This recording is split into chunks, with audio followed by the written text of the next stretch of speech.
Fala, galera, estamos chegando com mais um Pode Dar Errado. Olha amigo. só como foi boa sua apresentação hoje. Não gaguejou, não saiu rouco. Olha, tá Amigo, a próxima aprendendo, vez né? quem vai começar vai ser você pra eu poder te cobrar, tá? Mas daí você vai fazer a apresentação que eu faço? Que eu pesquiso a Tá, eu pessoa, vou que eu começar faço... com Fala, galera. Tu pesquisa as pessoas? Ou tu Claro, fala... né? Eu faço uma amigo, pesquisa. Você pega texto genérico lá do Pensador do Google, que eu sei, que eu já achei uns dois lá, É assim. aquele... Você já viu isso agora que tem um site que você coloca... Sei, a pessoa... inteligência artificial, né? Exato. Então é isso que tu faz. Por isso que os Exato. textos são bons. Eu falo, achava por que era favor. tu. Faça uma apresentação emocionante sobre o ator tal. Daí aparece tudo. Eu quero ver o que eles vão falar de mim a próxima vez. Mas então. daí eu tenho que tirar a palavra ator, né? Não, e vai ter que explicar quem é também. É, né? porque Tem não vai essas saber. duas questões, assim. Quem que é o nosso convidado de hoje? Antes, tá bem, amigo? Tô ótimo, e você? Tá bem?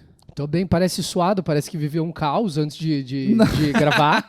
É porque... Aconteceu alguma coisa? Não, eu só fui pegar água aqui do lado, que Ah, demorou um correndo! pouquinho, porque o meu colega, Vinícius, não tinha pego Mas água trouxe antes, né? 6 pães de queijo pra você. E não comi nenhum. É, então conta. Quem que é o nosso convidado? Vamos lá.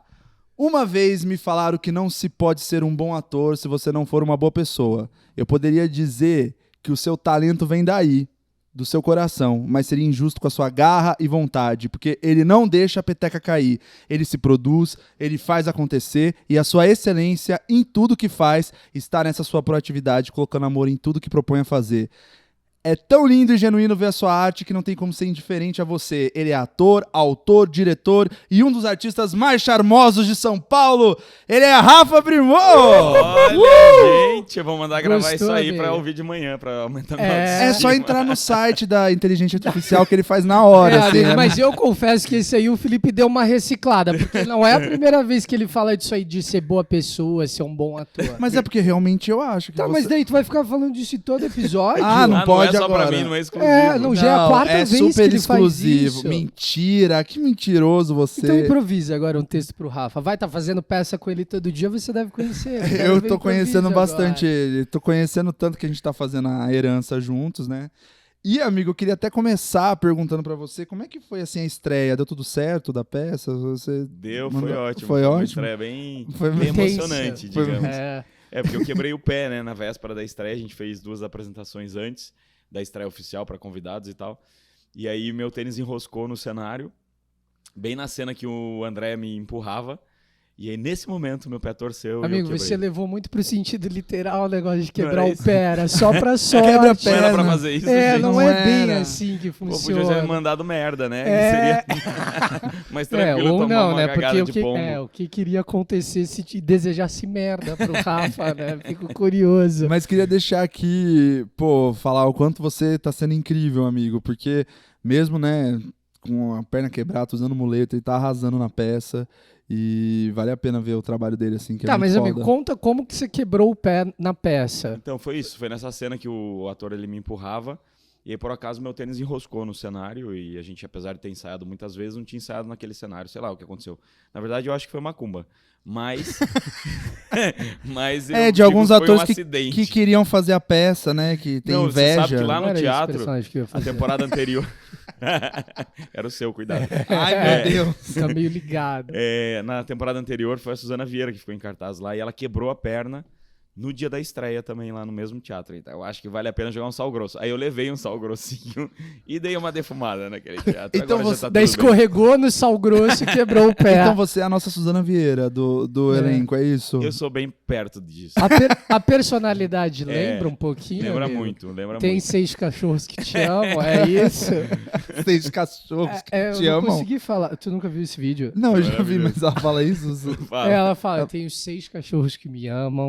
O Brasil Não, o todo Brasil me ama. inteiro me ama. É muito bom, Mas a gente né? tem que começar a avisar já a próxima produção que for lá pro teatro, porque toda estreia vai quebrar o Não, mas pé, agora já gente. acabou a maldição. É. Acabou? Acabou. Mas, A amigo, gente- como é que foi se adaptar a essa muleta? Claramente Cara, pra gente tá incrível, mas e pra você? Não, foi um processo que eu não tive tempo de pensar, na verdade, né? É uma coisa de sobrevivência. Então, a gente, na véspera, depois que eu quebrei a perna, aí o Zé Henrique, que é o diretor da peça, convocou um ensaio. A gente passou as nossas cenas com muleta para ver como que ia ser, o que eu precisava de ajuda. E aí, na hora, eu me benzi antes de entrar em cena, pedi para Deus não me derrubar de novo. E fui. Mas é engraçado, assim, porque no dia da estreia, que acho que é a adrenalina, né, de você estar lidando com um objeto novo, eu até virei a muleta numa cena que eu não me lembro qual, mas em algum momento eu peguei e fiz assim com a muleta. E sentiu no pé daí, né? Aí alguém me falou, nossa, você tá super prático com a muleta. Eu falei, eu tô assim, é nervoso, né? É um instinto de sobrevivência, assim. Mas em algum momento você sente a muleta, assim, tu pensa, porra, tô usando essa muleta errada, tá dando merda aqui. Sim, no começo, agora eu já me acostumei um pouco, mas o tempo todo eu só pensava nisso, assim, eu tava falando o texto, mas eu tava pensando em sobreviver e não cair ali com a muleta, porque é um objeto novo, né? E realmente, se eu ficar sem a muleta, eu não consigo apoiar o pé no chão, então eu ficava com medo de cair o tempo todo, enroscava na blusa, era uma coisa nova pra mim, assim. E aí até uns amigos foram assistir a peça, porque depois, os primeiros dias eu tava apoiando um pouco o pé no chão, que eu não podia, depois eu entendi que eu não podia, eu tinha que andar com o pé levantado. E aí eles ficavam dando risada porque parece cachorrinho quando tá chegando perto da água. Sim. Porque eu vou andando, mas o pezinho que tá no ar, ele continua dando um impulsozinho, assim. Então, são essas coisas que a gente vai aprendendo. Mas eu vou até aproveitar que o Rafa tá aqui pra conversar com os atores. O Rafa tá começando agora, ele é um ator muito literal, ele leva essa coisa de quebrar o pé, de muletas que os atores usam, né? Não era bem assim, amigo, então... Como é que fica a dica aí. Usar a muleta como muleta? Exato, maravilhoso. Fica essa dúvida. É maravilhoso porque a gente sabe o que fazer com a mão, né? Que é tipo, segure essa muleta. Porque ator tem muito isso, não sabe se põe a mão no bolso, o que faz com a mão em cena, né? Então pronto, já tá resolvido. Aí o Zé falou, põe essa muleta, a gente resolve esse seu problema. Não, e você falou do Zé, a gente tava conversando antes que você, no dia que quebrou o pé, mandou mensagem pra ele falando, não para de ensaiar as minhas falas. Como é que foi isso? Porque eu tava no hospital. E aí, o outro dia era a estreia. Eu imagino que a produção tenha ficado desesperada, assim. A primeira coisa que eu fiz foi mandar mensagem pro Carlos, que é o produtor. Eu falei, calma, que vai dar certo, eu vou fazer, relaxa. E pro Zé eu mandei, Zé, tô no hospital, não para de decorar meu texto que eu vou fazer. De algum jeito eu vou fazer. E aí foi isso. Se fosse o caso, eu ia fazer de cadeira de roda, sei lá. Mas aí deu certo.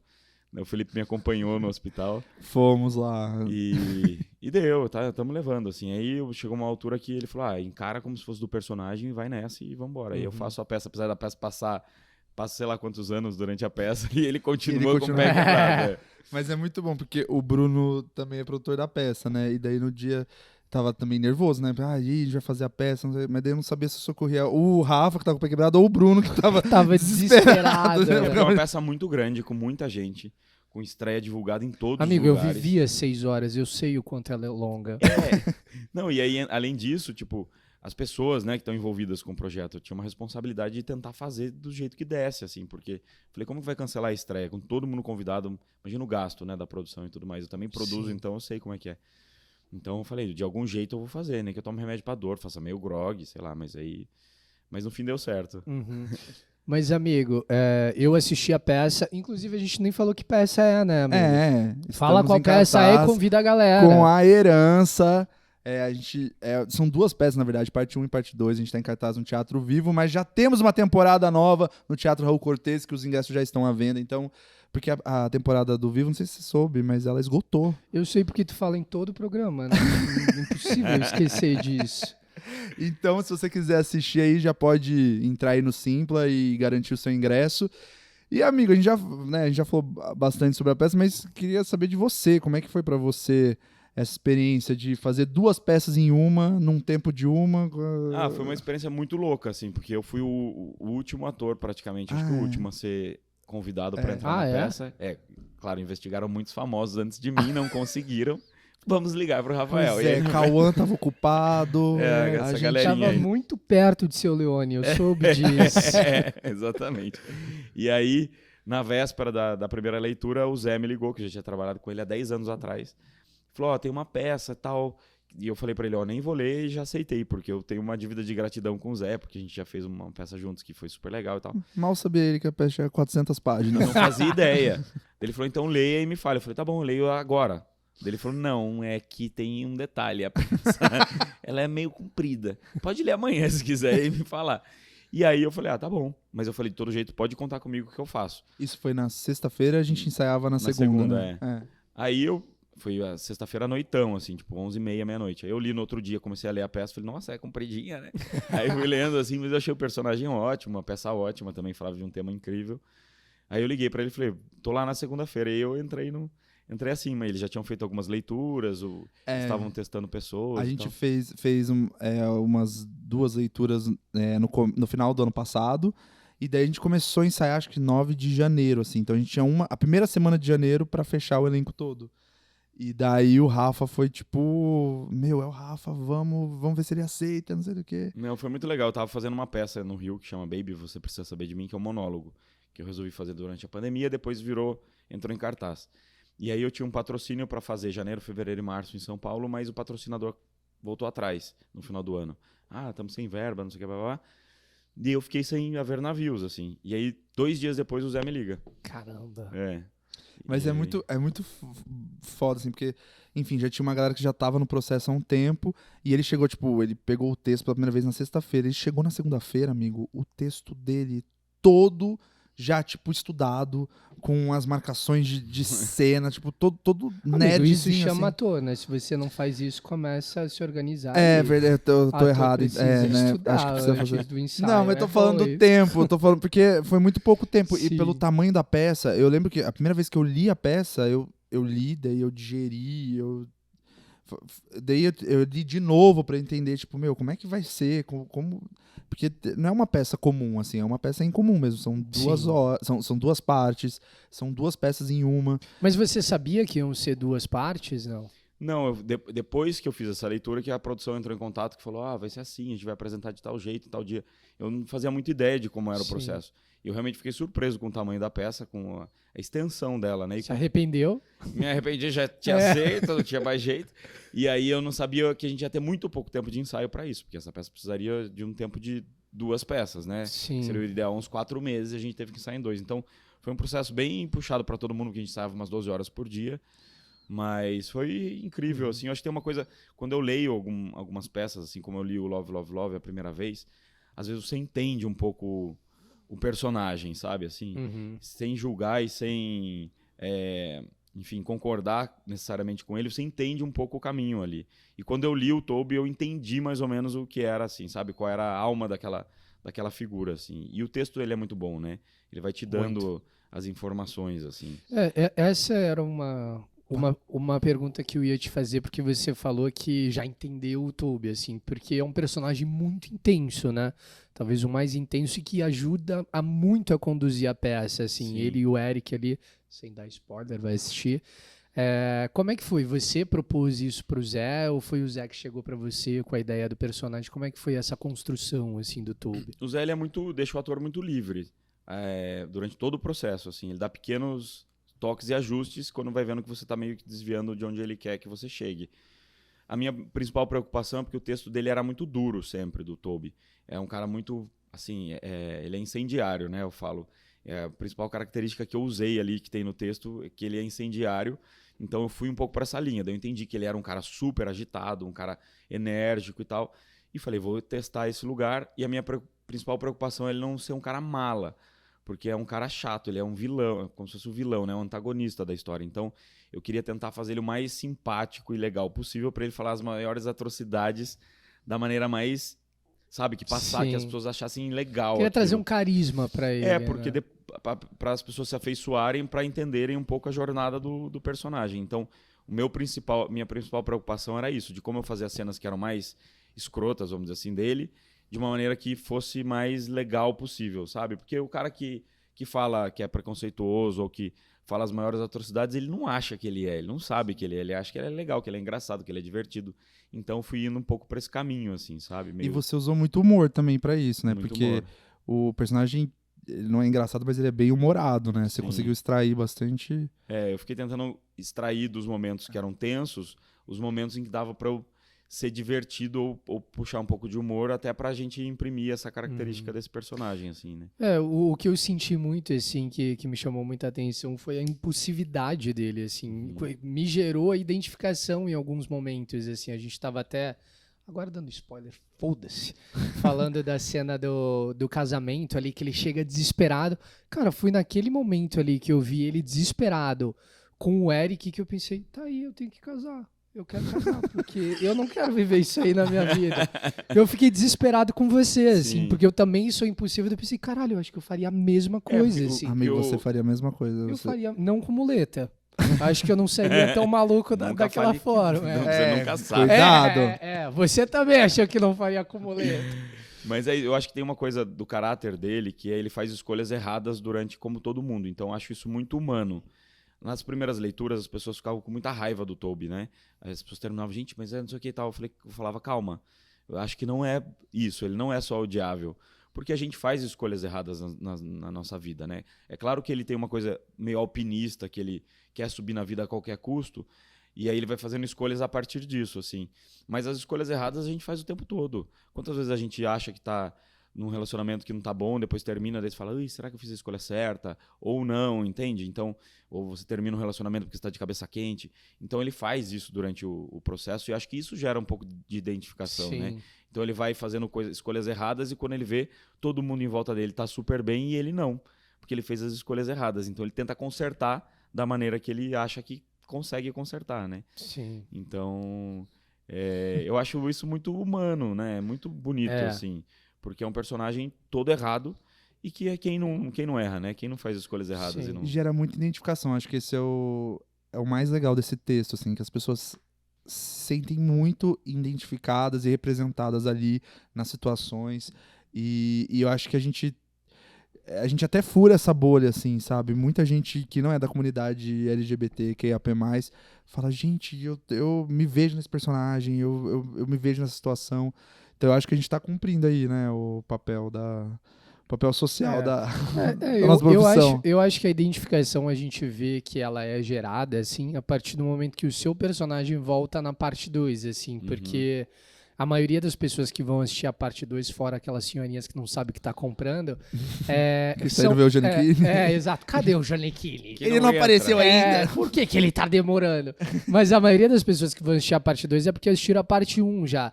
E eu lembro que quando você entra na parte 2, parecia Isso que eu ia falar, parecia que eu tava assistindo Friends, assim. Daí eu pensei, caralho, olha só, entrou um personagem de Friends, assim, porque a galera foi à loucura, assim. Você, a E eu, galera faz... e eu escutava pessoas do lado, tipo, esse é o que eu falei. Sabe? Tipo, pra alguém que não tinha assistido a parte 1, assim. Então, eu acho que é justamente por essa identificação que rola, sabe? Acho que esse cara podcast, galera. tem um pouco esse caráter incendiário, eu acho, né? Sim. E também, quando você tá assistindo como espectador, o personagem que causa é gostoso de ver também, né? Eu acho que tem isso, assim. E os outros personagens, a gente tem... o que é muito legal do texto é porque todos os personagens representam uma tribo, de uma certa maneira, dentro da comunidade gay. Então a gente tem essa variedade, sabe? É uma coisa meio múltipla, meio plural. E aí a gente acaba vendo que, na verdade, é uma comunidade, mas isso existe fora da comunidade também, né? Essas tribos, essas pessoas. Tem o cara que quer casar e quer ter filho, o outro que odeia criança. Isso tem em todos os lugares. Dentro dos gays e também entre os héteros. Então, eu acho que isso faz com que, pela primeira vez, a gente tem uma peça que fala sobre a comunidade gay, mas que você enxerga com humanidade aqueles personagens. Você fala, ele podia ser meu primo, ele podia estar na minha casa, podia ser meu irmão, podia ser eu. Então, porque essas pessoas, elas existem. Sim. Não necessariamente são gays, mas também tem outras questões. Né? Não são estereotipados, né? Não é no lugar do estereótipo, né? Do estereótipo do pior tipo da palavra, assim, sabe? Sim. Tem a Ele gay é maldita humano. lá também, tem Sim. a gay que quer exato. casar, tem a que quer ter filho, tem ainda mais que a tudo. gente vive uma indústria hoje do nosso mercado que existe a necessidade de ter a diversidade, mas muitas vezes eles colocam sempre a mesma coisa, que é o que vem de bilheteria, né? Que é sempre o gay engraçado fazendo piada. Tem também. Mas com muita humanidade, verdade, sensibilidade. Então, exato, mas é isso, tipo, é engraçado a forma que ele comunica, mas ele tem também as questões dele, assim, quando ele se posiciona, claro. de ele querer ter filho, tipo, várias coisas, assim. O Felipe não entrega muito bem, por isso que a gente acha que não tem, mas... Gente, olha, a Arruda tá brincadeira. funcionando, hein, que tá me protegendo da inveja. Se precisar de um stand-in. Amigo, eu queria te perguntar, você falou rapidamente aí do Baby, eu queria que você falasse mais um pouco, porque além de você atuar na peça, você também escreveu e produziu. E eu queria que você falasse assim um pouco sobre É uma necessidade da nossa profissão a gente também se produzir e criar oportunidades pra gente mesmo? O que você acha sobre isso? Eu acho que sim, eu acho não, tenho certeza que sim. Assim, eu acho que a grande maioria dos atores, ou 90%, elas não têm a sorte de serem os 10 ou 8% que são eleitos pelo mercado audiovisual, que tem dinheiro, que você consegue se sustentar ou ser chamado para peças o tempo todo. E você vê que é isso, assim, a história dos atores que a gente gosta e que a gente admira também é feita de se produzir. Porque aí você consegue escolher um pouco que você não fica dependendo do convite, né? Da sorte de você ser convidado para um papel incrível ou para uma coisa que você quer, uma história que você quer contar. Como A Herança, por exemplo, que eu tive a sorte. Mas durante a minha carreira eu não tenho essa sorte. Então eu fui descobrindo no caminho da produção, da escrita e da direção que eu tinha que me bancar e sabe assim, se alguém vai dormir com o diretor, sou eu mesmo.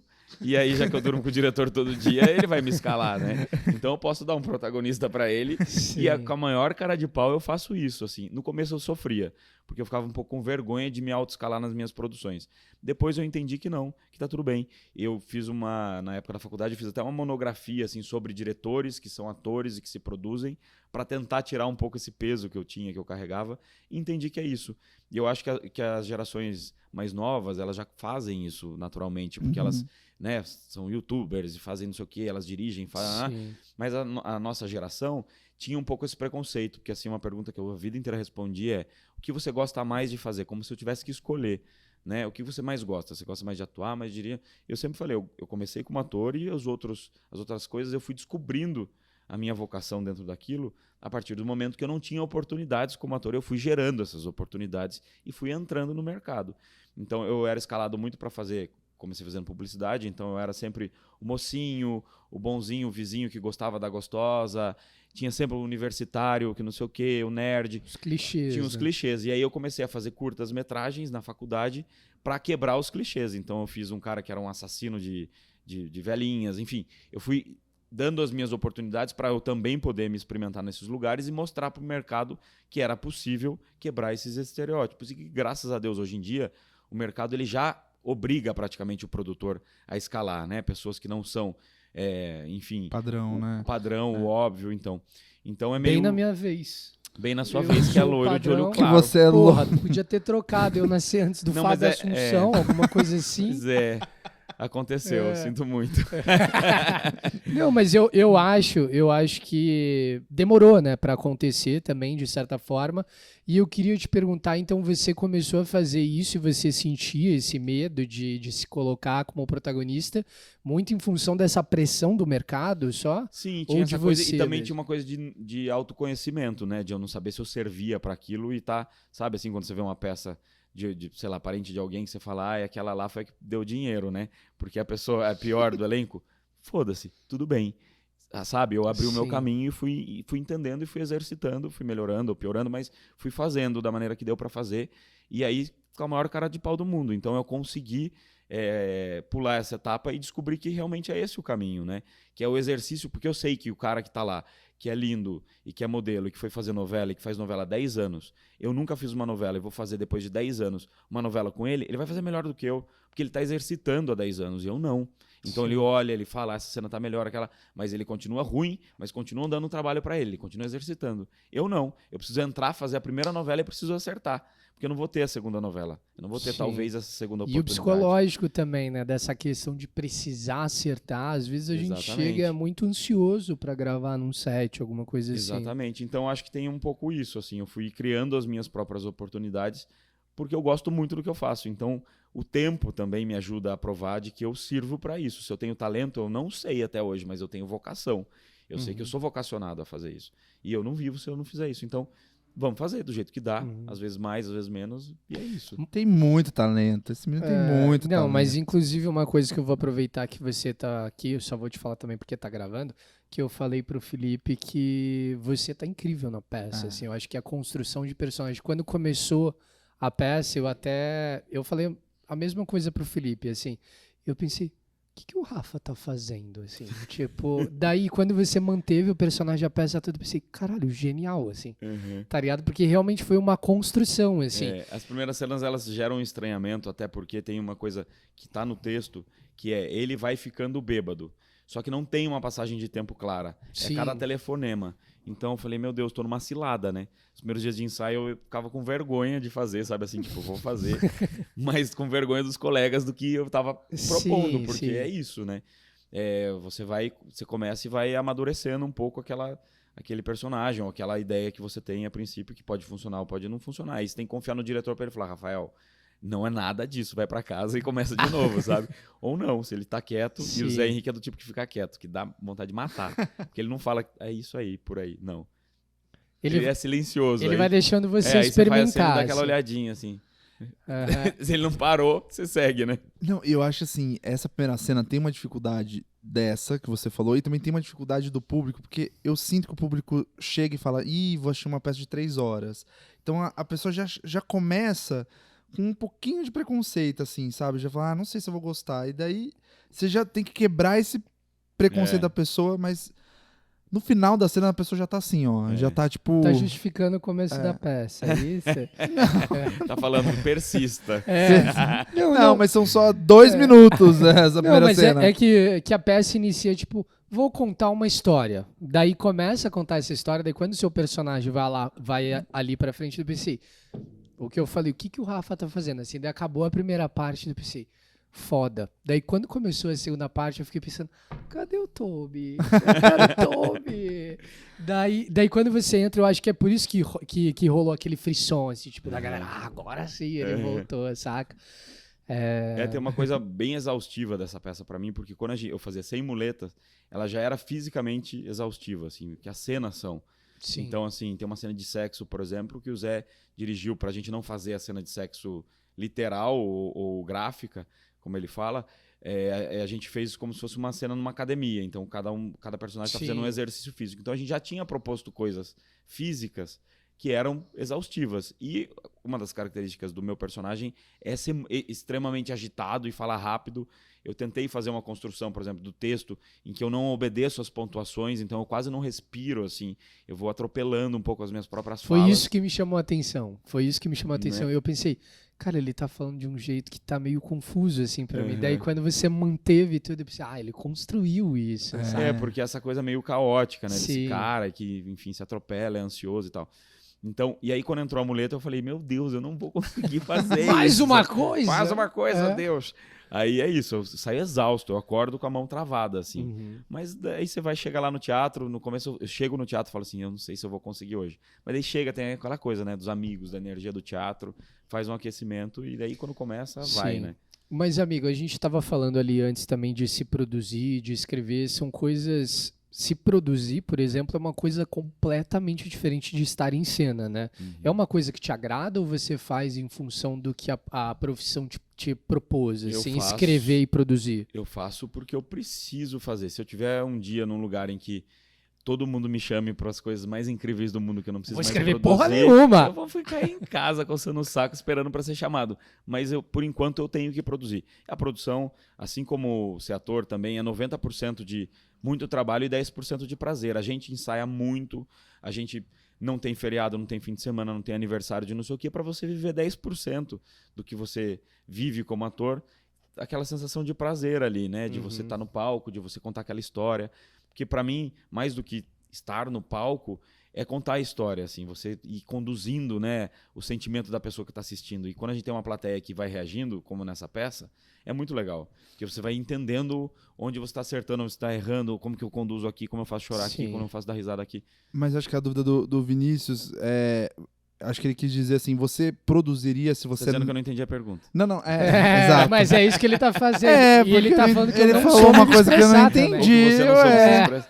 estranho. Engraçado que veio o Rafa Toby. respondeu Veio exato. Toby agora. O Rafa respondeu Já tá- é porque a exatamente gente o que eu queria saber. Eu quero saber o que tu vai falar agora. Não, você produziria pra alguém sem você estar em cena? Sim, fiz isso algumas vezes já. É. Pelo prazer de contar aquela história, né? Então, por exemplo, eu dirigi algumas peças que eu não tô. Tem um monólogo da Monique Alfradique que está em cartaz, está viajando, que chama Quase Normal, que eu trabalhei com a Monique, achei ela uma atriz muito incrível, muito mal aproveitada. E a gente ficou amigos fora de cena e ela falou, vamos fazer uma peça juntos. A gente começou a procurar textos para 2 atores, não achei nada legal, e eu falei, vamos fazer um monólogo seu, você é tão incrível. Não vou fazer monólogo. Eu falei, vai. A gente pegou um livro, começamos a adaptar, eu escrevi um texto para ela, e ela arrasa na peça, porque eu fiquei tentando extrair o melhor dela. Então ela sapateia, não sei o que. A primeira coisa que as pessoas falam quando saem é: meu Deus, eu não sabia que essa menina era tão incrível. É o que eu queria, entendeu? Porque eu consegui. Porque você sabia. Porque eu sabia. Eu queria que as pessoas vissem como ela é incrível, assim, como ela é engraçada, e como ela é divertida, e como ela faz muitas coisas. Então, em alguns outros momentos, por exemplo, Os Guardas do Taj, uma peça que o Gianecchini fazia, que era um texto que eu amava, que eu queria fazer como ator com o meu melhor amigo. E eu tentei produzir, não consegui, porque não éramos famosos ou não tínhamos esse poder de produção. Num dado momento, o Gianecchini estava fazendo uma novela comigo, a gente leu um outro texto, ele gostou, não conseguiu o direito desse texto. Aí eu falei para ele: olha, eu tenho um texto que eu gosto, se você que eu quiser queria ler, fazer. aqui, vê se de repente você gosta. Meio que torcendo para aceitar ou não. Eles leram o texto e ficaram: cara, é esse texto que eu quero fazer. Daí eu falei: entendi. Deus, entendi. Agora Destino. vai ter que conseguir. Agora vai ser isso. Aí eu me contentei em ser o diretor daquele espetáculo, porque eu achava que o texto era importante de ser contado naquele momento, porque ele falava um pouco de direita e esquerda, mas era em cima de eram 2 guardas do Taj Mahal. Mas tinha uma discussão ali por trás daquele texto que eu achava interessante. Eu falei: bom. E aí o que aconteceu foi que em 3 meses a gente levantou a peça. Uma coisa... levantou grana, levantou tudo e a peça aconteceu. Então tem coisa que não faz parte. A gente às vezes é joguete do destino mesmo, sabe? Tipo, você é só um caminho pra coisa acontecer. E aí eu entendi, falei: tá, o meu lugar vai ser esse. Eu vou contar essa história de outra maneira, porque eu vou ser só o diretor desse espetáculo e produtor. E vou contar, e vai acontecer. Porque se eu segurasse aquele texto, talvez eu demorasse 10 anos pra produzir. E aquilo aconteceu em 3 meses, a gente conseguiu. Então, quando você entende um pouco esse caminho... E me dá prazer também, entendeu? Sim. Me dá prazer também. Então, fui descobrindo também, né? Isso que eu acho que é um pouco a beleza da vida, de você, às vezes, não saber as suas habilidades, não ter aquelas habilidades, e pela própria dificuldade você ir descobrindo novos caminhos. Novas paixões Mas também. isso paixões, generosidade e maturidade também, né? De a gente entender, é isso que você falou, às vezes a gente é o caminho, às vezes... E também, às vezes eu acho que a gente coloca umas coisas na cabeça, né? E fala: não, tem que ser desse jeito... E não, né? As coisas acontecem do jeito que tem que acontecer. Então é bem inspirador isso que você está falando. Assim, acho que eu tento estar aberto um pouco, se me faz feliz também. Porque hoje em dia já estou num lugar da vida que eu não faço o que não me faz feliz. Se eu estiver no processo, começar no processo da peça, for um diretor escroto e eu não quero estar ali, eu saio. Mas daí me indica, amigo, porque Indico tá você. bem difícil. Eu saio, como já fiz isso, porque eu não preciso mais passar por isso, assim, eu não quero passar por isso. Sim. Porque o meu trabalho tá intimamente de criação, tá intimamente ligado à minha qualidade de vida e a minha criação, eu tenho que estar num lugar em que eu consiga. De saúde mental também. Porque tem né? gente que funciona na pressão, eu não funciono. Se eu tiver um cara que é absolutamente controlador e escroto comigo, eu não funciono e o resultado não vai ser bom, nem pra mim nem pra ele. Então pega alguém que funciona, entendeu?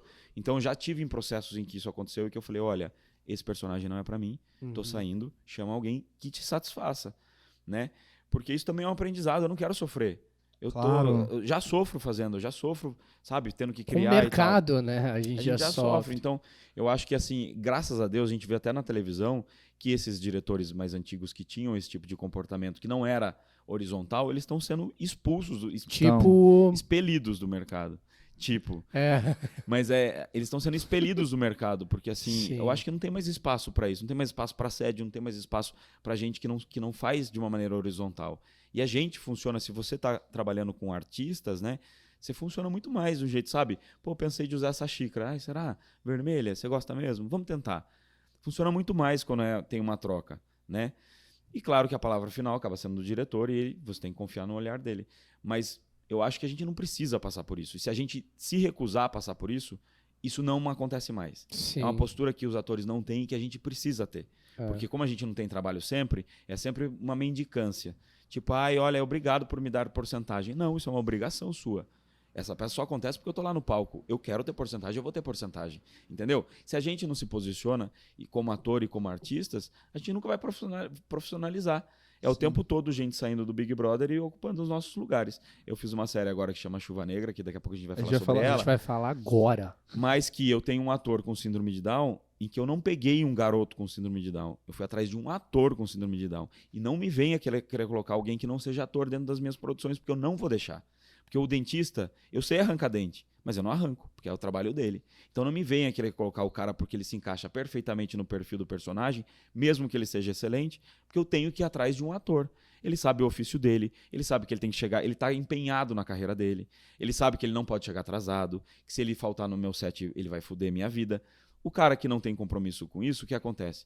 Eu tenho um evento melhor, amanhã tem o lançamento da bolsa da Gucci, entendeu? Ele falta porque vai ganhar melhor e vai fazer isso, só que o seu lugar não é no meu set, entendeu? Se a gente não der espaço para essas pessoas, e eu não dou espaço, eu saio do projeto. Como já fui chamado para dirigir outras coisas em que queriam colocar influencer, e com todo o respeito, se não é um influencer que tem formação de ator, eu não vou colocar. Eu saio do projeto. Porque eu me recuso. Porque essas pessoas elas não têm comprometimento com o trabalho, com a arte e com o respeito com os outros colegas.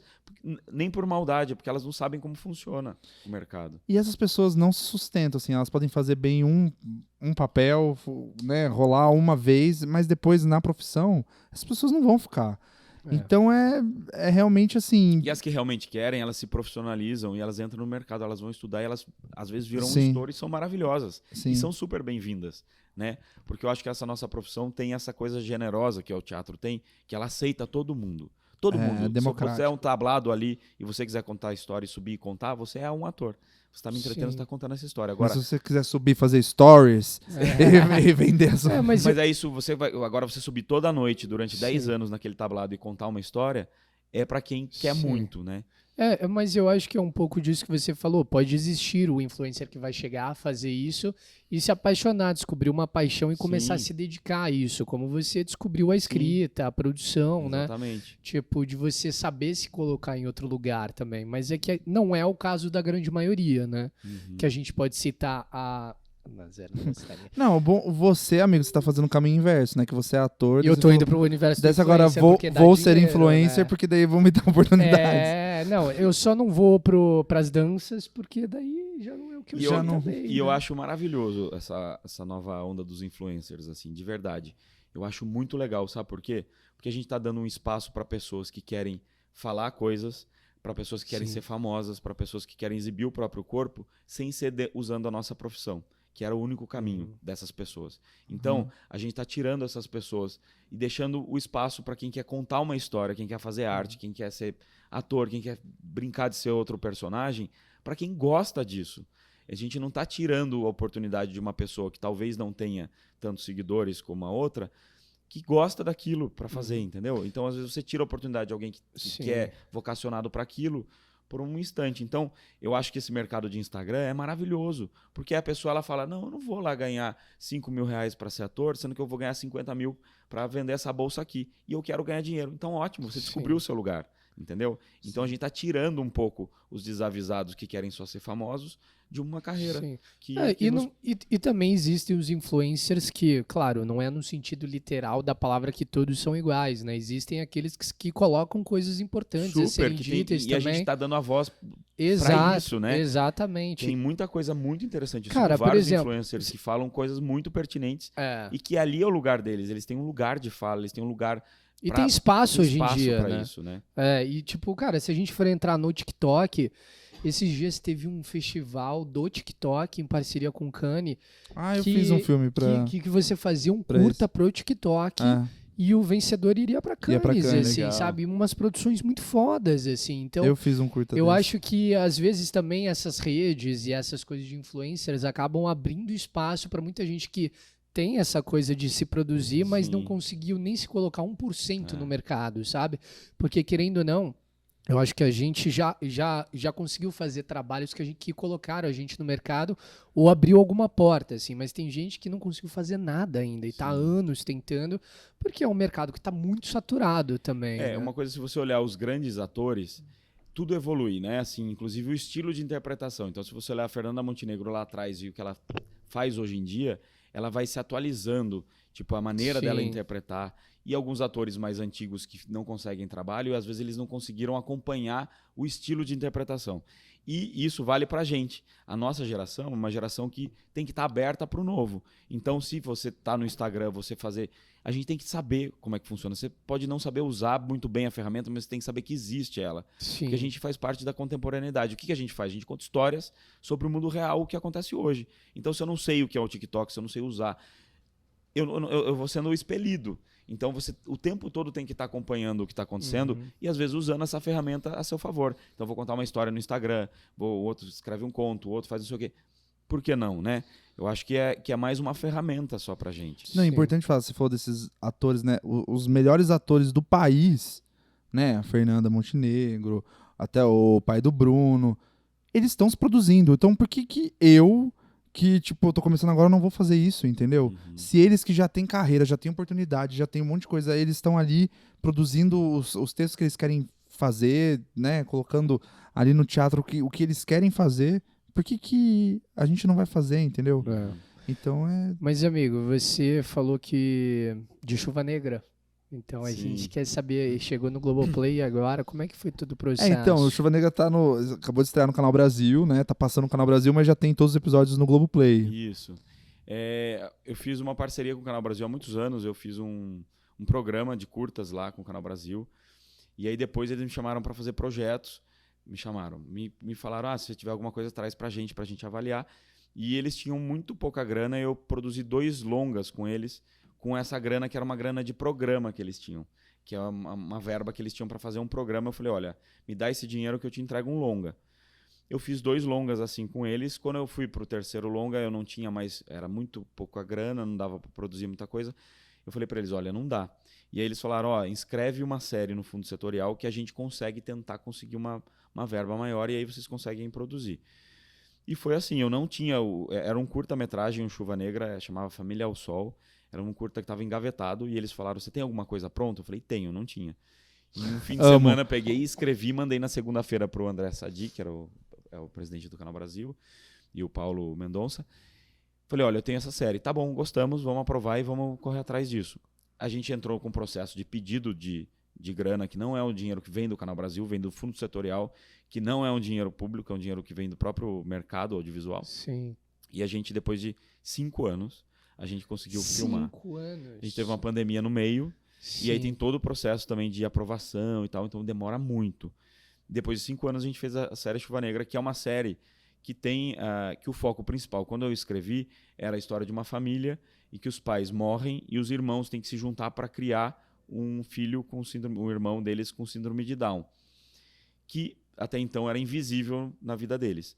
Então eu parti desse mote, e aí como o tempo passou, durante 5 anos a gente trabalhando nisso, eu fui inserindo dentro dessa história outras figuras invisíveis na nossa sociedade de alguma maneira. Então a gente tem uma trans, a gente tem um casal gay que quer adotar, a gente tem um preto na história, que é uma história totalmente branca, classe média, e que ele ainda provoca, a entrada daquele preto na história ainda provoca algum estranhamento dos personagens que têm preconceito. Então eu tentei falar sobre diversidade, mas de uma maneira também que é uma história, quando você assiste, ela é quase novelesca, assim, ela namora um pouco com o estilo de uma novela, que o brasileiro está super acostumado, mas a gente desliza dentro da casa das pessoas com temas bem indigestos, assim. E a gente dá um protagonismo, é a primeira vez que a gente tem uma série com um ator com síndrome de Down, e que foi uma delícia trabalhar, assim, foi um aprendizado também. Que é uma coisa que também fui aprendendo durante o processo, que é você trabalhar com a diversidade, inclusive nos nossos processos. Você trabalhar com diversidade não é só você pegar e botar no meio, entregar para ele, aqui estão os episódios da série, vai lá, decora e venha filmar. Não é, né? Você tem a dificuldade daquela pessoa, tem as características daquela pessoa. Então, a gente ensaiou com ele durante 8 meses antes de começar a filmar. Eu botei um preparador para acompanhar. 8 meses? 8 meses, para ele chegar seguro no set. Ele nunca Sim. tinha entrado no set de filmagem. Para ele chegar seguro no set de filmagem, com as cenas decoradas, para ele ficar confortável ali. Durante o processo de filmagem, o Rodrigo Frampton, que foi o preparador dele, continuou indo com ele, e depois ele continua indo na casa do João, até para a gente fazer esse desligamento dele de uma maneira em que ele não sinta tanto, porque você tem que entender a especificidade da diversidade que você está trabalhando, né? Então é isso. Então acho que não é só você pegar, usar e devolver para o mercado. Então, quer trabalhar com diversidade? É legal porque está na moda, mas tem os seus percalços. Sim. É igual? Não é igual, é diferente. É diferente, nós estamos trabalhando com a diferença. Então, esteja preparado para isso, para fazer uma inclusão de uma maneira que realmente seja inclusiva, né? Que eu realmente coloque ele dentro do mercado de trabalho, mas sabendo como é que eu tenho que trabalhar com ele, né? Sim. Porque depois ele foi chamado para fazer outros trabalhos, mas as pessoas não sabem, ele não consegue, porque o mercado ele tem uma forma modelo estagnada, estabelecida, que é tipo, é isso, te entrega o roteiro, decora, venha gravar. Não é assim. Né? Não é assim que funciona. Então, é outro processo, né? Mas você, quando escreveu esse personagem para ele, como é que você estudou sobre o síndrome de Down? Assim, você fez uma pesquisa ou você já teve alguma vivência com alguém próximo? Assim? Eu tive na infância, bem de longe, uma convivência. E aí, durante o processo, quando a gente começou a procurar o ator para fazer a série já estava mais ou menos escrita. E eu comecei a me inteirar do universo da síndrome de Down, conversando com os pais, com professores, lendo alguma coisa. Eu tinha lido o livro do Tesa, que é O Filho Eterno. Alguns filmes de síndrome de Down eu assisti. Mas chegou uma altura em que eu dei uma travada, assim. Que eu falei, ai meu Deus, eu estou mexendo num lugar em que eu não conheço, não tenho propriedade e que eu vou ser apedrejado. E o que me deixou tranquilo, por incrível que pareça, foi uma conversa com a mãe do João, que quando eu comecei a falar com ela, olha, essa cena você acha que ele faria? Você acha que isso aqui uma criança com síndrome de Down faz? Você acha que uma criança com síndrome de Down, um adolescente, se comporta assim? Uma hora ela falou assim, Rafael, é plural. Cada um se comporta de uma maneira. A síndrome, assim como seres humanos, cada um tem suas características. Tem uns que são mais travados, tem uns que têm outras síndromes associadas, tem uns que são mais severos, tem outros que não. O João é o João, o Antônio é o Antônio. E aquilo me deu uma liberdade de fazer o que eu quisesse. Porque tudo é possível, porque ele é só um ser humano com uma característica especial, entendeu? Então, foi libertador para mim. E aí ali a gente fez ajustes para eles de coisas que ele gostava. Então o João, por exemplo, sabe tocar violão. Eu botei o personagem tocando violão. Então fui entendendo um pouco as características dele para colorir mais aquela história. Então tinha umas coisas, por exemplo, que estavam um pouco infantis demais para a idade do João. Porque quando eu fui escalar o ator, eu precisava de um ator ali. A ideia era uma criança com uns 8, 10 anos. E a gente chegou num ator que aparentava 16, 17 anos. Então eu fui... tinha uma coisa que ele brincava de super-homem, que a gente mudou um pouco para... esqueci agora, daqui a pouco eu me lembro. Já me lembro. Que era uma peça que ele fazia, Don Quixote. Que ele já fazia uma peça, então ele sabia um pouco o texto do Don Quixote, aí em vez de ele brincar de super-homem, que era uma coisa muito infantil, eu botei ele brincando de Don Quixote. Então fui aproveitando um pouco as características dele para também adequar dentro do universo dele, né? Ali. E amigo, você atua na série também.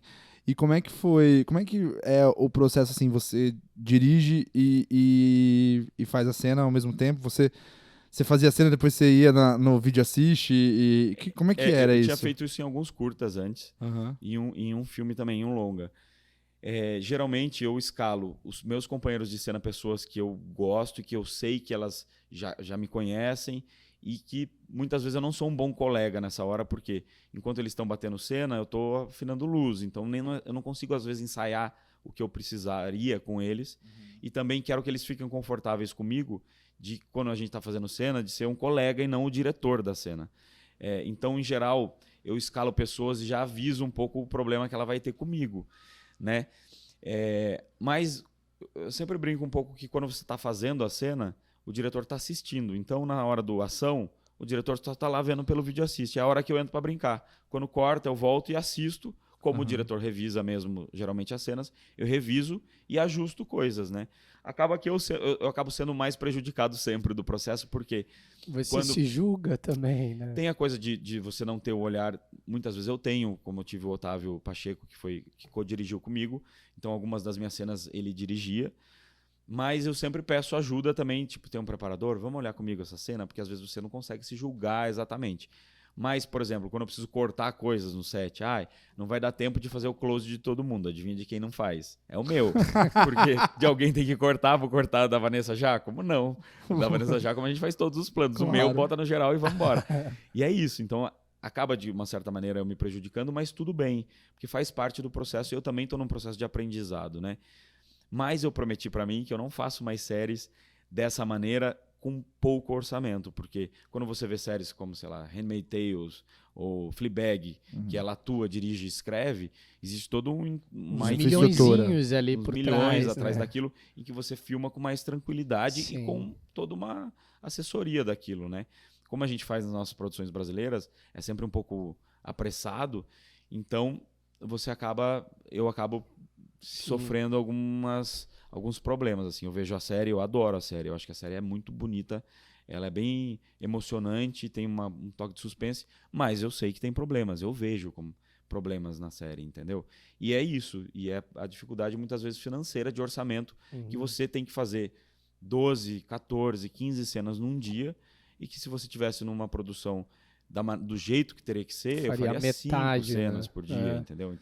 Então, Globoplay, vamos aumentar esse orçamento pra ser uma temporada, porque a série tá fazendo sucesso. Só colocar no Twitter lá, Chuva Negra, pra você ver os comentários lá. na Não. verdade, a gente pode pedir pro Globoplay patrocinar a segunda É, temporada, porque a gente ainda bancar. não tem. Bota Pois uns milhões é. aí E pro não Rafa foi, dirigir. na verdade, não foi. A primeira temporada não foi. A primeira Globo- temporada, quem produziu foi a minha produtora e a Muki Filmes, que é Aham. do Daniel Gagini. A gente entregou o produto pronto para eles. Então a gente teve que administrar um dinheiro que veio do fundo setorial, que não tem a ver com nenhum dos canais, nem com o Canal Brasil, nem com o Globoplay. Eles só E a gente- distribuem. Eles só distribuem. A gente entrega o produto pronto, o que é uma delícia, por um lado. Porque eu também consigo fazer do jeito que eu quero. Eu não tenho uma intervenção que às vezes tem de players, que às vezes é um pouco chato, que é de tipo... Às vezes é muito bom, Sim. de tipo revisar roteiro, alguma coisa ou outra, vem coisas legais. Mas às vezes tem coisas que você não gosta muito e que você tem que ceder porque é o seu patrão, é quem tá pagando a conta. Sim. Então eu vou até aproveitar que ele falou que era você que mandava tudo. Eu não passei no teste de Chuva Negra, Rafa. Eu vou até te colocar contra a parede Eu também agora. não passei. Eu queria saber fiquei por quê. sabendo que Fala chegaram os o testes. porquê que você não aprovou. Eu e o Felipe seríamos ótimos irmãos para essa Pois é. família. Seria maravilhoso. Na verdade, a gente pode xingar a Juliana Brandão, porque nem todos os testes chegaram pra mim. Eu acho Cara, que rolou mas uma eu- peneira aí. Não, viu? não, mas eu lembro, eu tenho uma história muito boa com Chuva Negra, pra mim é muito marcante, porque quando eu fui gravar o teste, eu tava em Barcelona. Com todo Olha, respeito, né? Você fez a cena Da dos sauna. irmãos? É, dos irmãos. Dos irmãos, que eles veem olha a piscina da e tal. piscina, que eles Ah. começavam Eu fiz a com o conversar. Bruno. Eu fiz 2 vezes esse texto, amigo. Mas você, a gente fiz- já conversou sobre isso. É. Você tava gravando uma novela, você ia fazer. Não, Ah, é? já- Eu desculpa, não cheguei amigo. nem perto. Não, mas o meu Seu teste... teste não chegou É, pra gente. não, a gente não, pode mas brigar com a Juliana. eu tava em Barcelona e bem na hora que eu tava gravando o teste, tinha acabado o presidente, sei lá o que é, da Espanha, não sei o que é lá, tinha decretado lockdown lá, porque tinha começado a pandemia. Daí eu pensei, fudeu, o que eu vou fazer agora? E cancelaram o meu voo pra voltar. Eu pensei, eu não sei o que fazer agora. Então E foi eu por isso tenho que que o gravar teste- essa porra desse self-tape. Por isso que o teste não chegou, porque Daí não, eu gravei. não teve Não, mais não, nada. não, daí eu acabou. enviei e depois eu gravei o outro, mas pelo visto não chegou também. Então. Não, o que aconteceu na Não, verdade... relaxa, Rafa. Quando escrever, eu não te chamo também. O que... Não, o que aconteceu na real é que a gente teve que parar, né? A gente montou todo um elenco na primeira etapa, antes da Covid. O elenco quase inteiro foi mudado. Então a gente, depois que passou um pouco a pandemia, e a gente foi consultar os atores que a gente já tinha para a primeira escalação, as pessoas estavam trabalhando, não tinham agenda. Aí a gente reescalou todo o elenco um pouco em cima da hora, que foi quando entraram, por exemplo, o João já estava e a Leona também, que é a atriz trans que a gente tem. Eles continuaram no projeto, mas todo o outro elenco eu tive que reescalar porque as pessoas estavam sem agenda. As pessoas voltaram a trabalhar, o mercado inteiro voltou ao mesmo Demorou tempo. bastante pra rodar, né? Porque eu lembro que, eu fiz esse teste, eu tava Foi na antes da Espanha, pandemia, foi quando chegou a pandemia em Barcelona.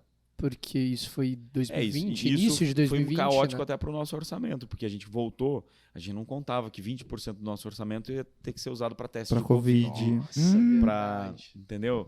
E a gente foi cortando cenas e ajustando coisas para tanto que a gente tem uma história muito engraçada que foi primeiro dia de filmagem, Marcos Pitombo ia fazer o irmão, como fez o irmão, e a gente fez um ensaio em dezembro, ainda com Covid no ar, assim, com elenco, e eu falei, gente, férias, final de ano, todo mundo, vamos tentar se proteger, porque a gente volta filmando dia 6 de janeiro. Era uma coisa assim.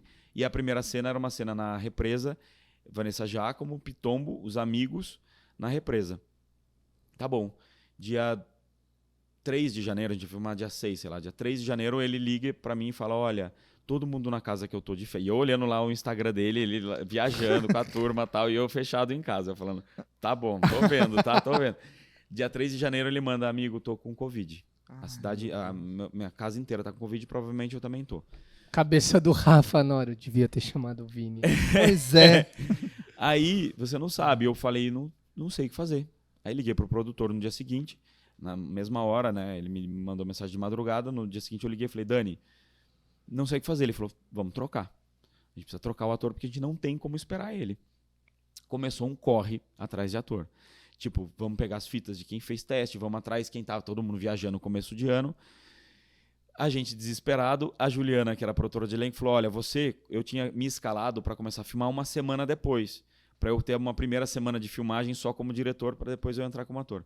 Ela falou, você faz um personagem, ele faz o outro irmão, daqui 15 dias ele vai estar coisando. Calma. Eu tinha engordado 8 quilos, porque, tipo, era meio um cara loser, que tava tudo bem, tava casado com filhos, e ele fazia o saradão que saía da cachoeira. Eu falei, Juliana, vou fazer plano só daqui pra cima, não tem como eu fazer um surfista nessa altura do campeonato. Vamos assim, vamos assim. Eu passei a madrugada estudando todo o texto do Pitombo que ele ia gravar no outro dia, sem dormir, e fui pro set. 7 horas da manhã, ele liga, estou no aeroporto, negativei. Aí eu falei, passa por outro teste. Aí ele passou por outro teste, negativo, vem pro set. Aí ele foi pro set de filmagem. E você voltou pro E seu eu voltei personagem pro meu personagem original. e ele gravou. Você imagina assim, o primeiro dia de filmagem, o nervoso assim que a gente passou. E aí foi isso, aí deu certo. Ele filmou, aí a Vanessa, que tinha uma cena de beijo, tem certeza que ele tá negativado, né? Eu falei, tenho. A gente fez 2 testes. Dela, ai senhor, vamos nessa. E aí deu certo. E aí a gente teve a sorte de passar os 40 dias de filmagem sem nenhum ator se contaminar. Mas daí ficou todo mundo isoladão também, né? Ficou, todo Daí- mundo ficou em casa, mas a Mas gente, já- na equipe foi caindo todo mundo. A equipe, apesar de ter sido instruída, cada semana era um que caía de Covid e tinha que substituir. e Cara, tal. é porque chegou um momento que não tinha mais o que fazer, né? A Covid começou a pegar todo mundo, assim. E eu queria só falar uma coisa que a gente tem em comum aqui, um amigo em comum que escreve a série com você, que é o Franz. Como é que foi esse processo aí? Porque você criou a série e você chamou ele pra escrever, ou vocês criaram junto? Como é que Isso, é eu essa? vendi o projeto todo, já com as sinopses desenhadas. Que tu escreveu em um final de Que semana. eu escrevi no fim de semana, você imagina que beleza que tava. E aí eu chamei o Franz Kepler para escrever comigo as cenas e a gente fazer as escaletas dos episódios quando a coisa começou a tomar corpo, que eu precisava de uma ajuda até para você dividir, né? É muito importante você ter parceiros. E para escrita tem que ser gente que você admira, gosta e que tem afinidade. E aí ele entrou nesse processo, depois entrou a Carol Reinato e a Flávia Fontes, que são 2 meninas incríveis, que entraram mais adiante do processo para ajudar a organizar cenas, porque é um processinho meio chato e caótico. E aí foi incrível, assim, a gente dividiu quase que por igual as cenas, as escritas dos diálogos. Ele faz diálogo super bem, assim. Eu fazia as revisões finais para tentar dar uma unidade, né? Porque às vezes vem de um lugar e às vezes, enfim, a gente fazia um pouco essa costura. Mas é isso, foi escrita com ele, que é maravilhoso. Pô, que foda. E... Não, só Agora queria- fala! Agora bora. Não, eu só queria mudar. É porque você fala uma coisa muito bonita que eu queria que você falasse aqui, mudando um pouquinho de assunto. Que a gente falou muito desses projetos pessoais seu e falamos de teatro, mas fez bastante coisa na televisão, né? Pô, Deus Salve Reis, Lei do Amor, Tapas e Beijos, fez muita coisa. E daí a gente tem um debate lá na peça, e daí perguntaram assim, qual que é a diferença de atuar pra televisão e pro teatro? E daí você fez uma comparação muito bonita, eu queria que você falasse aqui um pouco sobre isso. É um cara que é um preparador de elenco, que eu li num livro que ele escreveu, que ele fala que você atuar para tela é como se você fosse assistir uma pintura, ou você estivesse fazendo uma pintura. E no teatro é uma escultura. Não que a escultura, às vezes, você olha de perto também o rosto da escultura, mas você enxerga ela no seu todo. Então, é como você fazer um quadro ou uma escultura. Então, o teatro é a escultura, não é? E eu achei tão linda essa analogia, porque é muito isso. Porque quando você está no teatro, você também compõe com o corpo todo, né? Nem sempre eu preciso, para eu passar a tristeza ou, sei lá, amargura que eu tô passando, às vezes não adianta eu não fazer nada e só escorrer uma lágrima, porque a pessoa que está assistindo, às vezes eu preciso sentar e fazer assim com a cabeça. Então é a escultura, né? É a diferença de você fazer a composição da sua obra para lugares diferentes. Mas a alma é a mesma. A composição interna, a beleza que precisa ter, vamos dizer, a arte ali que você está mostrando tem que ser a mesma. Então a essência tem que ser a mesma. O que você está comunicando é o mesmo. Só que a maneira que você demonstra talvez aquilo na tela só precisa olhar para o lado. E ali no teatro você... Nossa, isso eu acho que é uma das frases que muda a vida, assim, do É, ator. Eu não achei é? muito foda. Eu Não achei é? a Porque a gente definição o tempo perfeita, O tempo assim. todo perguntam pra gente, né? Qual a diferença de você atuar para televisão ou fazer teatro? E eu acho que é muito simbólico, assim, é muito simples de você entender. E ao mesmo tempo, a essência é a mesma. Porque a gente, quando faz, a gente fala, gente, mas é meio igual, só que é diferente. Mas qual é a diferença? É essa, né? Uhum. Amigo, já que a gente falou de teatro e de cinema e TV, eu tenho uma dúvida, porque eu estava lendo o Wikipedia antes de a gente começar a conversar para ver se eu descobri algumas coisas. E eu queria saber se o seu currículo do Wikipedia é de verdade, porque não é possível, eu nunca vi um currículo tão longo. Eu ficava assim, ó, não é possível isso aqui. Sabe que uma vez já invadiram meu Wikipedia, que não sei como é que faz para alimentar, mas antes tinha um negócio meio de Era códigos. livre, né? Era livre, Não, mas eu acho. até hoje acho que pode, né? Qualquer pessoa pode. Não, acho que hoje em dia meio que qualquer pessoa pode, mas tipo, Antes registra quem é, eu não sei direito como é. E um dia alguém entrou, apagou meu Wikipedia e alguém falou, amigo, você já olhou seu Wikipedia? Eu falei, deixa eu ver. Tinha assim, ele é um escroto, filho da puta, no caralho. Alguém que me amava, mexendo no meu Wikipedia. Eu achei maravilhoso. Mas enfim... Não, tem bastante coisa ali no Wikipedia. Eu não alimento o Wikipedia, mas às vezes eu consulto para quando pedem currículo, às vezes eu copio e colo porque é mais Cara, fácil. eu fiquei olhando e pensei, cara, não é possível. Marisol, tem muita coisa. Não, tem uns currículos, tipo, Carandiru tinha lá. Eu fiz Carandiru a série, eu fiz poucas coisas de relevância, na verdade. Tem um grande número de novelas e coisas que eu você fiz. Fez bastante coisa. Mas tem coisas que foram realmente muito importantes para mim, para minha carreira como ator. E que foi, tipo, Deus Salve o Rei, que foi uma novela que eu, a princípio, não ia fazer e que eu adorei ter feito. Tapas e Beijos, que foi uma série de humor e que eu nunca tinha feito. Você fez Tapas e Beijos? Fiz Tapas e Beijos por 4 anos, assim. E eu entrei pra fazer uma participação e acabei ficando. Quando eu vi, falei, ai meu Deus, tô aqui dentro dessa série e tô. E foi maravilhoso, foi um processo incrível, porque eu fazia, na época, uma personagem chamada Stephanie, que era uma travesti, e que hoje em dia... Não é o nosso lugar, a gente não pode e não deve mais ocupar esse lugar. Mas eu tive a oportunidade de fazer na época e que foi muito transgressor, porque era uma travesti dentro de uma série da Rede Globo que casava, queria ter filho. Porra, é uma série que bombava. Uma série que bombava, né? E que era tratada com dignidade, assim.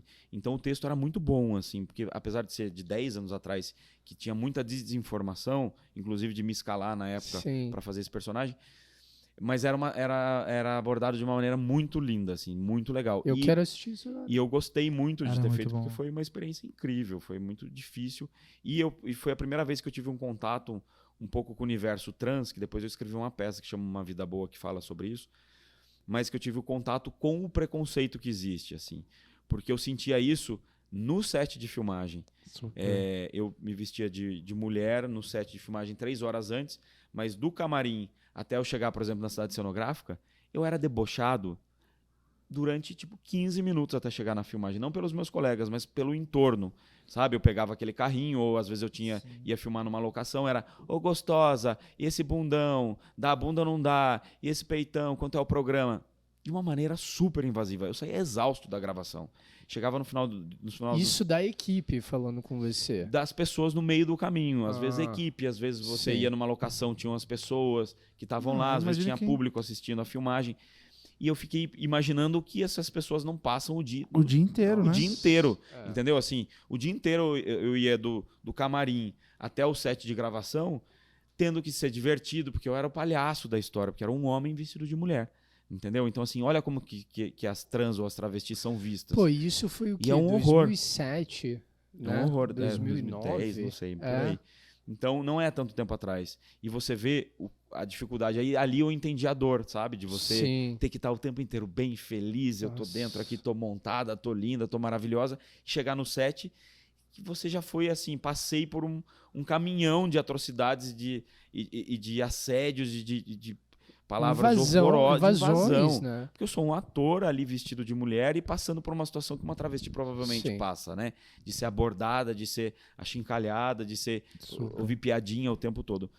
E ali eu entendi a dor dessas pessoas, assim, Sim. sabe? Você falou do Deus Salve o Rei, a gente fazia malhação na época e você foi comigo uma vez ver o cenário do Deus Salve o Rei? A gente tinha acabado. Você não tava mesmo. Eu A não gente tinha era acabado muito de. seu amigo. A gente não era amigo, né? A gente ainda não é, mas tudo bem. A gente tinha acabado de filmar e a gente foi visitar a cidade cenográfica do Deus Salve o Rei. E, cara, era uma das coisas mais incríveis que eu já vi na Rede Globo, assim. O cenário era uma. Incrível. Porque era fechado, era uma cidade cenográfica meio estúdio, né? Era uma Sim. coisa. Não, o Fabrício Mamberti é um grande diretor, assim. que Eu fui sim. Você foi fui ver? sim. Claro que fui foi, sim. sim. Que era lá perto da portaria 2. Dois, Né? Eu tinha saído de uma novela horrorosa que chamava Lei do Amor, que era tudo ruim, fora o elenco, que era maravilhoso. Que a Mas gente você teve a sorte de sair no começo, né? Não era no flashback? Eu fiz a novela quase inteira. A novela, ela antes de entrar no ar, eles reescreveram a novela, eu tinha sido escalado antes dessa reescrita, meu personagem virou uma zona, enfim. Foi uma novela que flopou.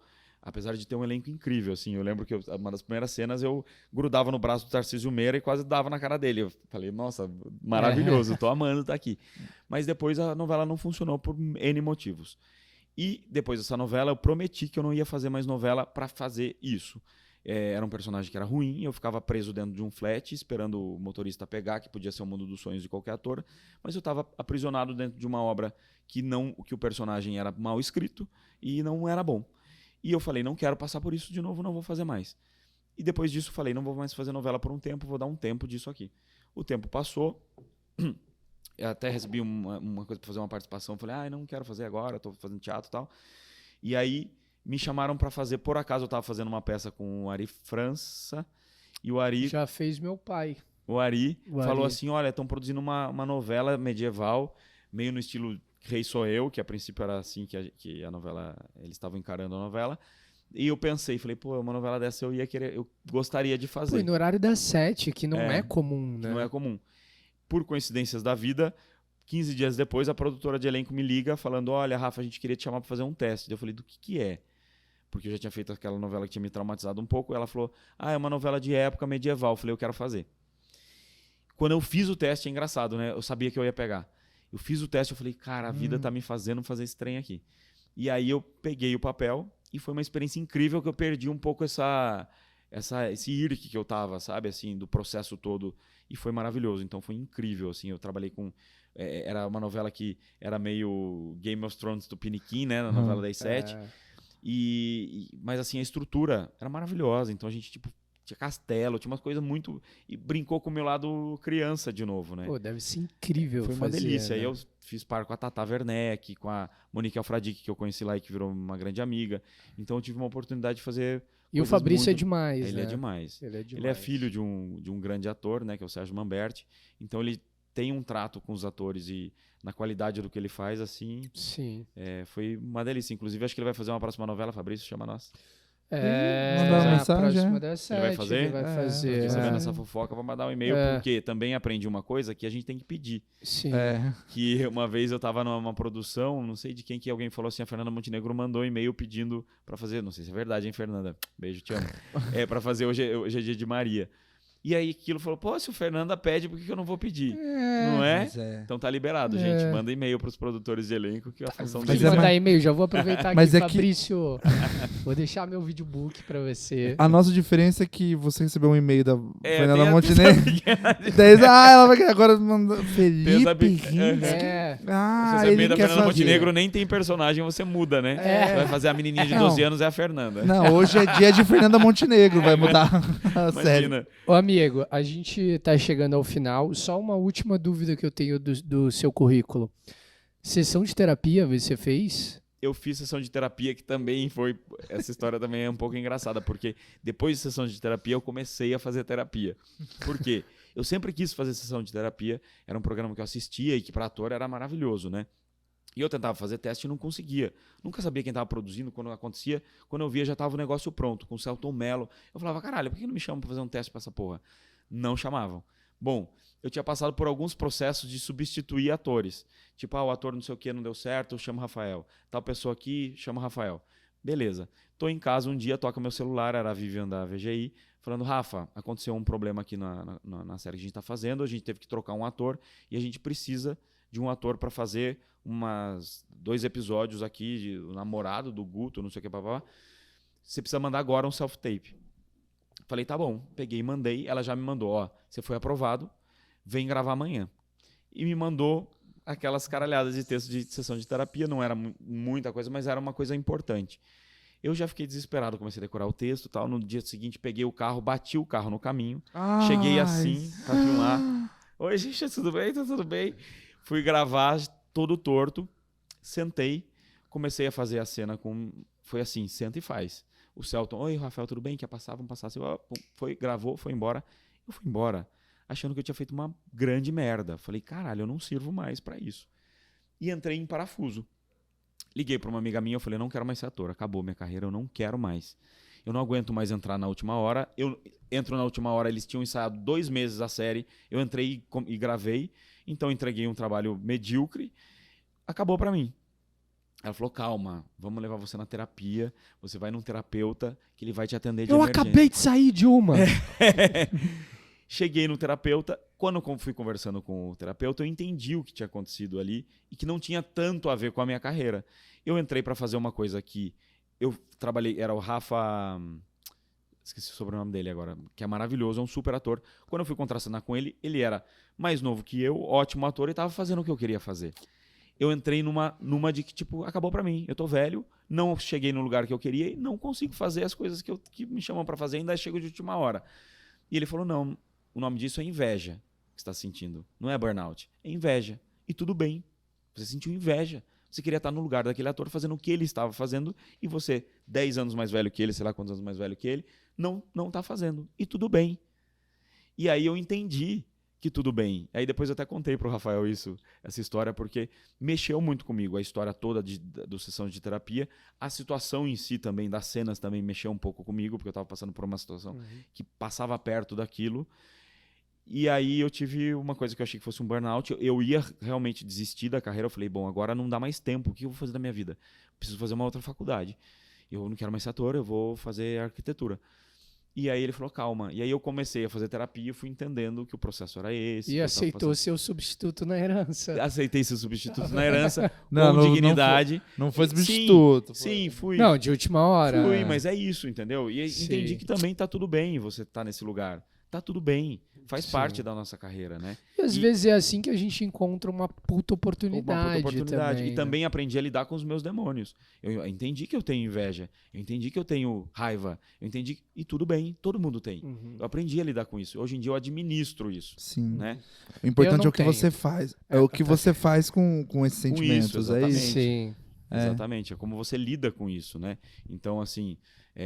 sei lá, eu tô numa peça que eu tenho o Bruno Fagundes e o Gianecchini, eles são o carro-chefe da peça, né? A peça é vendida com eles ali dentro daquilo. E tá tudo bem, você tem que entender esse lugar, o lugar que você pertence no mercado. Eu tô construindo uma história, a minha história é mais longa, a minha história é mais demorada, a minha história é de persistência. E é isso, é esse lugar que me cabe. Quer continuar? É isso, meu filho, que você vai ter que fazer. Mas quantas sessões de terapia pra entender isso? Olha, a vida toda, não é? Só 8 anos aí. Tá na hora de começar, né, Vinícius? A sua, né? Não? Se inscreve no nosso canal. Amigo, quero muito agradecer você por ter vindo aqui. Acho que foi um papo muito, muito importante, muito inspirador, assim, pra gente, né? E foi incrível. Espero que pra você que foi também ótimo. tá aí escutando, tá assistindo a gente. E obrigado por ter vindo com o pé quebrado aqui, né? Toda a função aqui, pular por cima de câmera. Boa sorte na peça, né? Não quebra o pé dessa vez. Deseja merda. Merda, né? Merda, é o que merda, eu posso merda. te dizer. E obrigado, amigo, por ter vindo. Foi ótimo. Passou, fluiu, né? Passou muito rápido. A gente já tá quase 1h30 aqui conversando. E é isso. Obrigado. Desculpa desembestar falar que eu não Não, desembestar falar. você arrasou muito. Já, Obrigado pelo Você é convite. já maravilhoso. esperamos você pros próximos, no lançamento da próxima série que vai ter nós três, Que eu né? vou substituir alguém. Espero que não seja eu, pelo amor de Deus, Rafa. Deixa eu ser o substituto, pelo menos. Então vamos lá, venham assistir a gente na Herança. A gente tá em cartaz agora, a próxima temporada no Teatro Raul Cortez. Os ingressos já estão disponíveis. Assistam Chuva Negra, que está passando no Canal Brasil e no Globoplay. Sigam a gente nas redes sociais. Mas tem ingresso pra Herança se você chegar lá 1 hora antes, não tem? Tem lista de espera. Tem lista de espera Cara, também até final de abril no Teatro Vivo. Ó, eu sou o único que não fui convidado pra fazer essa peça dos atores da cidade. Todo mundo que veio aqui já foi convidado, vocês podem ver. Vale muito a pena, são 6 horas, 2 partes de 3 que passa super rápido. O Rafa tá incrível, o Felipe tá na peça. Então, Idiota. então vai assistir a Herança, se inscreve no nosso canal. E é isso, amigo. Obrigado isso. por mais um. Beijo. Rafa, a gente só encerra com um beijo no final. Triplo, mas a gente faz um beijo tá bom. triplo. como mas você que eu tá faço de, nessa de peça? moleta, Mas- né? mas que eu como faço você essa tá? peça depois de qualquer Ô, coisa. ô, Fabrício, Eita! Fabrício, Que isso? meu videobook. Fabrício, pelo amor de Deus, me chama pra fazer alguma coisa aqui, ó. Ah, não, agora que eu vi. Eu sou outro, eu sou Ah, do deixa eu carro. ver. Ó, eu posso fazer o do Olha, carro. gente. Olha! Pentearam eu seu posso cabelo. fazer alguém mais barbudo, posso fazer alguém de cabelo Que é uma luz comprido. boa, né, gente? Tá bem favorecido, né, amigo? Mas isso aqui não é videobook, não. Isso aqui é Eu cena tô mesmo bem da série. O quê? Enfim, não vai É, fazer. é isso, Que vamos pena. então, não vamos Aí vamos então, escalar um essa menina beijo. que ela tá ótima. Ela é ótima, Ela é Gabi. ótima. Amigo, você viu como você não tá se vendendo bem? Caramba, meu videobook só favorece os outros, galera. É isso, valeu, galera. É.